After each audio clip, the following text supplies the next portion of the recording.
tó a jẹ́ pé ká tún máa kíra wa náà nìyẹn níbi gidi tẹ́ tó ti ń láǹfààní láti máa gbọ́ wa ẹ ló tó jọ́ mẹ́ta bó ṣe máa jẹ́ nìyẹn ẹ má bínú bó ṣe máa jẹ́ nìyẹn kó lè dá náà lágbára lọ pé sì mọ̀ kó máa dá ìyẹn ni mo fi ń kí wa káàbọ̀ sórí àkọ́tún ìròyìn eré ìdárayá ní ìkànnì tẹ́ tí mọ̀ bí ẹni mowó náà ní ìbílẹ̀ rédíò nàìjíríà tiwantiwa live and direct láti orílẹ̀-èdè UK Fọlájì Oyètáyọ̀ lórúkọ mi lórúkọ olóòtú ètò yìí àtàwọn táàtúnjọ sí fún tí ọ̀lẹ́ ètò ní Adébùsọ̀lá Àkàndé ìyá àbàdàn SUL ohun ìyẹn gangan nìyẹn àtàwọn tiwa náà Fọlájì Oyètáyọ̀ lórúkọ tèmi Fakao Sports ẹ jẹ́ ń gbé wa rìn tá a bá sọ nípa ìròyìn eré ìdárayá ó ti wà bí ẹ kúkú ti mọ̀ wípé tà náà jọ tòní náà jọ tànàtọ lágbọn tó wá ní ìjọ tọjọ́ iwájú lọ́tùnún ní tá a bá ń sọ nípa ìròyìn eré ìdárayá ó dúró tán ó dúró kàkàràkà ẹ jẹ́ ń farabalẹ̀ kí n mọ láti ilẹ̀ gẹ́gẹ́ bí ìṣèlú ni ẹ jẹ́ ń bẹ̀rẹ̀ láti ilẹ̀ wa Nàìjíríà pàápàá jùlọ ìpínlẹ̀ tá a wà ìpínlẹ̀ Ọ̀ṣun ní ìdíje Nigeria Women Premier League ìpele league àwọn obìnrin lórílẹ̀-èdè wa Nàìjíríà ó wáyé gẹ́gẹ́ bá a ṣe kọ̀wé ikọ̀ Ọ̀ṣun Babes ikọ̀ tiwa nípínlẹ̀ yìí ó rìnrìn àjò lọ sílùú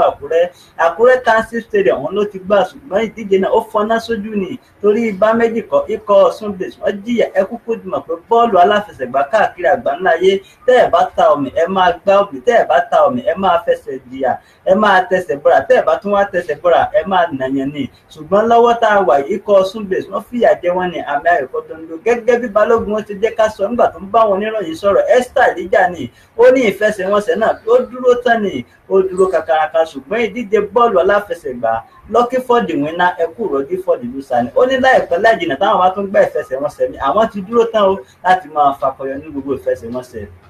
eléyìí táwọn bá ń gbà bí nǹkan ṣe lọ nípa tọ̀sún Babes mo farabalẹ̀ mo já wa ní ẹ jẹ́ sọ fún wa pé ọjọ́ Sunday pápá àṣírí lẹ́láwá tìlú Òṣogbo Township Stadium ó máa gba òbítíbitì èrò lálejò nítorí bá méjì kọ́ ìdíje Ọ̀ṣun ITO Cup eléyìí tí a mọ̀ sí ITO Cup ó máa gbáyé ẹni láàrin Ọ̀ṣun United àti ikọ̀ Mao FC ó máa gbẹnutan ìfẹsẹ̀mẹsẹ̀ méjì ló máa wáyé lọ́jọ́ náà ṣe é mọ̀ pé ìdíje yìí ìpele semi-final òun ló wáyé lọ́wọ́ tá Wàsíù Alábẹ́lẹ́wé náà yóò máa kojú ikọ̀ Police FC ẹja túyáyá ká túyáyá ẹ kó ti mọ̀ pé ọkọ̀ bẹ̀rẹ̀ bẹ́ẹ̀ báyìí ní iyì gómìnà bí nǹkan ṣe ń lọ wẹ́rẹ́wẹ́ ká tún jáde ní ká ṣe àtìlẹ́yìn ilé tí ò lẹ́gbẹ́ fún ikọ̀ Ọ̀ṣun United mo sì mọ̀ pé ikọ̀ Ọ̀ṣun United ó máa dáwé olúborí bí nǹkan ṣe ń lọ lápá bẹ̀ ìdíje Nigeria Professional Football League match day 23 eléyìí tó yẹ kó wáyé lópin ọ̀sẹ̀ táwa kò ní lè wáyé torí bá méjì kọ ìdíje ní ìpínlẹ̀ olúkálukú tá a mọ̀ sí FA Cup òun ló máa wáyé bí nǹkan ṣe ń lọ mo já yìí tiwa mo já wa kanlẹ̀kanlẹ̀ mo rí ẹ̀ńbẹ̀ lọ́lá ọmọlọ́lá kò tí ì dórí ètò ó dòrò pa àtúnni wa ni adé nìyẹn ẹ má bínú pàdé wa lọ́sẹ̀ tó lọ bí nǹkan ṣe ń lọ wẹ́rẹ́wẹ́rẹ́ là ń bá dọ́gba mo kúrò ńbẹ̀ ẹ jẹ́ kí n bọ́ sáàrin gbùngbùn ilẹ̀ wa Nàìjíríà torí bá méjì kọ̀ ó wà ńlẹ̀ ni tá a bá ń sọ nípa ìròyìn eré ìdárayá ìyẹn ní ìkànnì ìbílẹ̀ rédíò Nàìjíríà tiwantiwa ẹ jẹ́ ń sọ fún wa pé ó ti jẹ́ kó yọ àpẹ́ ta ni akọ́nìmọ̀gbá ẹ̀kọ́ under 23 lórílẹ̀-èdè wa Nàìjíríà mo ń sọ nípa Salisu Yusufu ni ó jẹ́ kó yẹ ó lẹ́ni tó bá sùn kò lè sùn torí bá méjì kọ orí ọwọ́ tá a wà á sùn ní ìyẹ́ la ṣe sún sọ́wọ́ iwájú kẹrẹrẹ ẹ nítorí kí ni ṣé ẹ mọ̀ pé gbá ìfẹsẹ̀wọnsẹ̀ ọlọ́rẹ̀ sọ̀rẹ̀ pẹ̀lú ikọ̀ orílẹ̀-èdè Atletico ni ó gbóná rìtìrìtì ni ṣùgbọ́n sí ìgbẹ̀yìn ikọ̀ Atletico Madrid wọ́n fìyà jẹ wá ní àmì ayò mẹ́ta ẹ ń bá wo àmì ayò méjèèjì tá a láǹfààní láti gbá wọlé bọ́ọ̀lù àtọ̀ọ̀kan látọwọ́ kélé tí wọ́n kalẹ̀ ó dúró tán ni àti bọ́ọ̀lù èdè tí Usman Mohammed tó gbá wọlé fún ikọ̀ Atletico ó dúró tán ṣùgbọ́n náà wà àmì ayò mẹ́ta òótọ́ ni mo gbà pé ìrírí lágbà lọ́wọ́ tá a wà torí tá a bá ní káwò ikọ̀ Atletico Madrid wọ́n kọ́ bá wa fẹ́ ṣeré ọwọ́ ni wọ́n ní ìfẹsẹ̀wọnsẹ̀ ọlọ́rọ̀ sọ̀rọ̀ lápẹ̀ ẹ̀yìn ọmọ ẹ̀ wá fẹ́ yẹ̀yẹ́ wa níbo ń bẹ̀ ìrírí dàgbà lọ wọ́n fìyà jẹ orílẹ̀-èdè wa Nàìjíríà àmì ayò mẹ́ta náà fìyà jẹ wa àmì ayò mẹ́ta Fernando Torres ó láǹfààní láti gbá àmì ayò kan wọlé ẹ má gbàgbé pé orílẹ̀-èdè wa Nàìjíríà lọ́kọ́ mi àwọn ní ẹ fẹ́ máa yẹ̀yẹ́ brọ́dà yẹn kò sí wàhálà tí bàbá fi dánmọ́ lọ àjẹkẹ́ mọ̀ àmì ayò mẹ́ta ni nípa Atletico Madrid náà fi ná orílẹ̀-èdè wa Nàìjíríà bí nǹkan sì ń lọ wẹ́rẹ́wẹ́rẹ́ à ń bá dọ́gba ó já láti bẹ̀ lọ ibo ní kí n tún balẹ̀ sí ìyá àbàdàn mọ̀ ń dáyé kanlẹ̀kanlẹ̀ ní ìròyìn eré ìdárayá níkànnì ìbílẹ̀ rédíò yìí sẹ́ń darapọ̀ mọ́ live and direct lórílẹ̀-èdè wa Nàìjíríà ìyẹn UK ló ti ń dá wẹ́lẹ́wẹ́lẹ́ fún tìrọ̀lẹ́ tòní ẹ jẹ́ kí n kúrò ńbẹ̀ kí n sọ fún wa pé ògbóǹtarìgì agbábọ́ọ̀lù ọmọ orílẹ̀-èdè wa Nàìjíríà nígbà kan rí mò ń sọ̀rọ̀ nípa Azeez Sobowale ni ó ti jẹ́ kó yá ó lóun ti fi ikọ̀ àlílà sílẹ̀ lórílẹ̀-èdè Sudan ṣe é mọ̀ pé inú kan ló ti ń lo dáúlà ní bí ọdún mélòó sẹ́yìn ó ti jẹ́ kó yé wa ó lóun ti fi ikọ̀ náà sílẹ̀. Ó ní gẹ́gẹ́ bẹ́ẹ̀ ṣe mọ̀ pé soldier come soldier go, barrack still remain the same. Òótọ́ ni bí sójà bá lọ àbí sójà bá wá, ibùdó wọn ojú kan náà ló sì wà. Ó ní ó nira fún wọn láti fi ikọ̀ náà sílẹ̀, ṣùgbọ́n lọ́wọ́ tá a wà yìí bọ́ọ̀lù aláfẹsẹ̀gbá káàkiri àgbáńlá èèyàn gbọ́dọ̀ dúró sójú kan, gbéra òun yẹ gangan nìyẹn. Ó lóun ti kúrò lọ́wọ́ tá a wà yìí nínú ọkọ̀ Al-Hilal lórílẹ̀-èdè Sudan. Ó ló nira púpọ̀ nígbà tó ń bá àwọn olólùfẹ́ rẹ̀ sọ̀rọ̀ lórí àti àṣekáyé rẹ̀ eléyìí tá a mọ̀ sí Facebook. Ó lóun ti pínyà pẹ̀lú ọkọ̀ Al-Hilal lórílẹ̀-èdè Sudan. Orí ọwọ́ tó ń wá yìí o ò tí ì darapọ̀ mọ́ ikọ̀ kankan káàkiri àgbáńláyé. Azeez Sobowale tó jẹ́ agbábọ́ọ̀lù ọmọ orílẹ̀-èdè wa Nàìjíríà, ẹ má gbàgbé pé nínú ọkọ̀ Kano Pillars ló ti lo Dáúlà gbẹ̀yìn tó fi lọ sórílẹ̀-èdè Sudan. Lọ́wọ́ tá a wà yìí ó ti pín gàrí pẹ̀lú ọkọ̀ Al-Hilal. Ẹsẹ̀ ń gbọ́ abẹ́ẹ̀ tí ìgbọ̀n mo dá yín kanlẹ̀kanlẹ̀. Láti bẹ̀ lọ́mọ lọ sọ́dọ̀ Gernot Trauner, ògbóǹtarìgì akọ́nimọ̀ọ́gbá bọ́ọ̀lù lórílẹ̀-èdè wa Nàìjíríà. Ó ti jẹ́ kó yé wa, ó ní lọ́wọ́ tá a wà ìgbáradì eléyìí tó dúró tán tó faransà dání ó ti ń lọ láàrin àwọn ọmọ orílẹ̀-èdè wa Nàìjíríà, pàápàá jùlọ àwọn tó ṣẹ̀ ní ìfaraṣiṣẹ́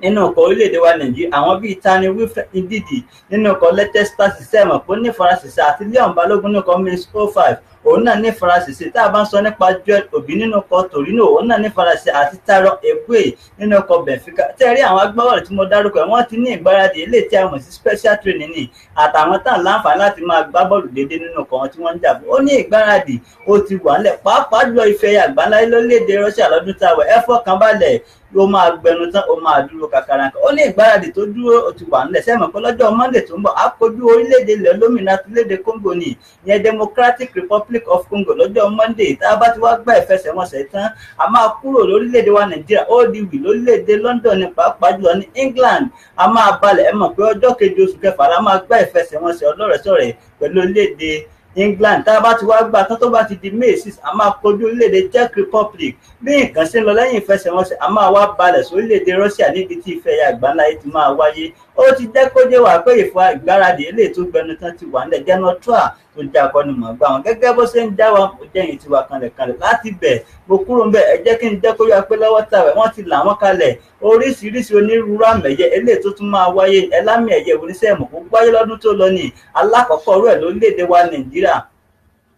Tọdún náà tún máa wáyé gẹ́gẹ́ bá a ṣe kọ̀wé rẹ̀. Ẹ jẹ́ kí n farabalẹ̀ kí n já wa pé ẹni tó jẹ́ alága ìgbìmọ̀ tó ń mójútó àmì ayẹyẹ ó ti jẹ́ kó yọ àmọ́ sọ̀rọ̀ nípa Tando. Ó jẹ́ kó yá pé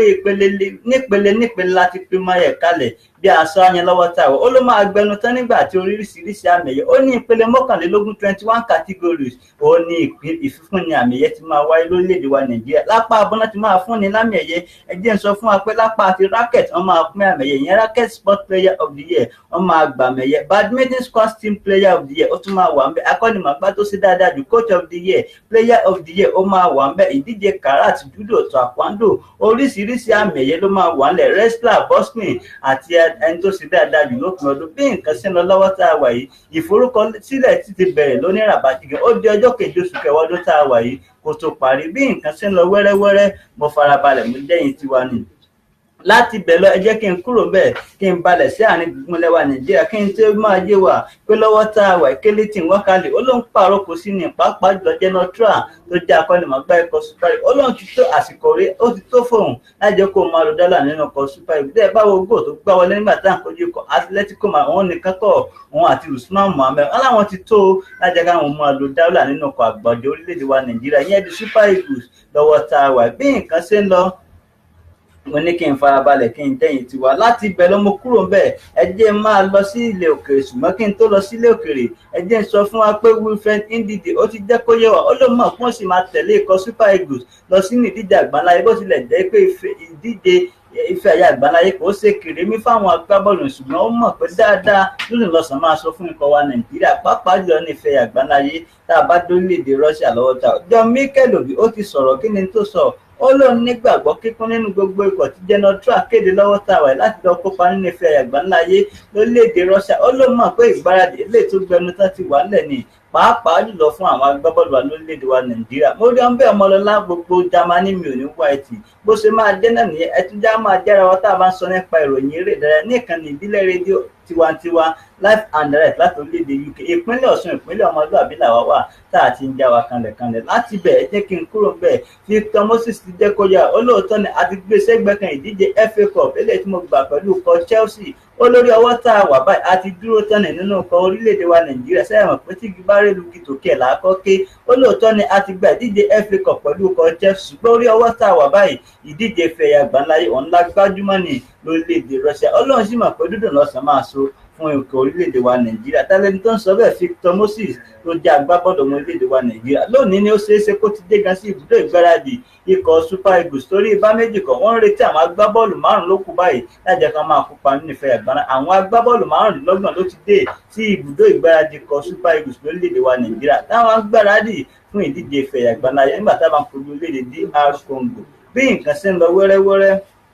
mo farabalẹ̀ mo jẹ́ yìí tiwa náà ẹ jẹ́ kí n kúrò bẹ́ẹ̀ kí n sọ fún wa pé ògbóǹtarì agbábọ́ọ̀lù ọ̀jẹ̀wẹ́ lórílẹ̀‐èdè wa Nàìjíríà wọ́n sọ nípa Wàsíù Alálàdé ni ó ti jẹ́ kó yé wa ó ní ẹ fọkàn balẹ̀ gbogbo ọmọ orílẹ̀‐èdè wa Nàìjíríà ikọ̀ orílẹ̀‐èdè Mauritania wọ́n máa jẹ́ ni wọ́n máa jẹ́ bí gúgúrú nígbà tá a bá ń kojú wọn ní ìdíje àgbáńláyé ni ìyẹn ní ìdíje play-off under-20 eléyìí tó máa wáyé ó ní ẹ fi wọn lọ́kàn balẹ̀ tẹ́ ẹ máa bá a ṣe fìyàjẹ orílẹ̀-èdè Guinea Bissau ní ìgbésẹ̀ àkọ́kọ́ àti kejì Atami ní ìgbésẹ̀ àkọ́kọ́ ni ṣùgbọ́n ìgbésẹ̀ kejì àfìyàjẹ wọn àmì ayò kan dúdú la fi fìyàjẹ wọn ní ẹ fọkàn balẹ̀ nígbà tá a bá ń kojú orílẹ̀-èdè Mauritania nínú ìdíje àṣekágbá play-off láti mẹ́ni tí ó lọ kópa nínú ìfẹ́ ẹ̀yà tọ́jú orí wọn òjòkó náà yẹn under-20 tournament eléyìí tó máa wáyé ó láà máa fìyà jẹ wọ́n ní orílẹ̀-èdè Mauritania bó wọ́n kéré sórí ọwọ́ tá a wà lọ́wọ́ tá a wà Wàsíù Alálàdé tó jẹ́ agbábọ́ọ̀lù ikọ̀ Flying Eagles ló ń ṣàlàyé bẹ́ẹ̀ mo rí ẹ̀ńbẹ́ ọmọlọ́lá gbogbo Jámánì ó ní bó ṣe máa jẹ́ nìyẹn ó ló tọ́jọ́ mẹ́ta kò sí wàhálà Ọlọ́run ló dé ẹ̀yin sẹ́ ń darapọ̀ wọn ní ìkànnì ìbílẹ̀ rédíò tiwantiwa live and direct lórílẹ̀-èdè UK ìpínlẹ̀ Ọ̀ṣun ìpínlẹ̀ ọmọlúàbí wọn làwa ti ń dá kékeré kẹta ń já nípa ìròyìn eré ìdárayá lórí pápá lẹ́tọ̀ pẹ̀lú Fọlájì Oyètáyọ̀ Fakao Sport ìyẹn jọ lórí pápá láti bẹ̀ mo kúrò ń bẹ̀ ẹ jẹ́ ń sọ fún wa pé lọ́wọ́ tá a wà ní Kenneth Omeru ó jẹ́ kó yé wa ó lóun ti dúró tẹ́lẹ̀ sẹ́wọ̀n kó sẹ́ẹ̀ parí àdéhùn aláyàlò rẹ̀ nínú ọkọ̀ owó ní nínú ọkọ̀ ilé tí kọ Chelsea tí wọ́n fi ṣe àyálò sí ó lóun ti dúró tàn sẹ́wọ̀n kó ti wà ní pápá àṣeré Godswill Akpabio International Stadium láti máa gbáradì fún ìdíje àgbáńláyé ó lóun dúró tán o òun fẹ́ jà fún ayò nínú ọkọ̀ Super Eagles ìyẹn Kenneth Omeru olórí ọwọ́ tó ń wà báyìí òun ti dúró kakaraka ó nítorí bá méjì kọ ife àgbáńláyé ìdíje tó yẹ kí agbábọ́ọ̀lù kó máa nífẹ̀ẹ́ láti máa gbá ni ó lóun ti dúró tán láti máa dà sí ayò lọ́wọ́ tàwa talent tó ń sọ bẹ́ẹ̀ Kenneth Omeru tó jẹ́ agbábọ́ọ̀lù orílẹ̀-èdè wa Nàìjíríà bí nǹkan ṣe ń lọ wẹ́rẹ́wẹ́rẹ́ là